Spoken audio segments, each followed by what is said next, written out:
pozdravljeni, pred vami je orakelska oddaja. Lili, kaj si se pa zdaj spomnila? Vas kar slišim.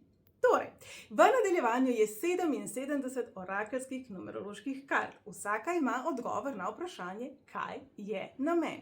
Torej, se umirite in greste v tisto situacijo, za katero vas zanima, kaj je njen namen. Mogoče bo to nekaj iz preteklosti, morda vas nekaj tarja v sedanjosti, mogoče vas pa samo ferovac matra. V glavnem, postavite vprašanje.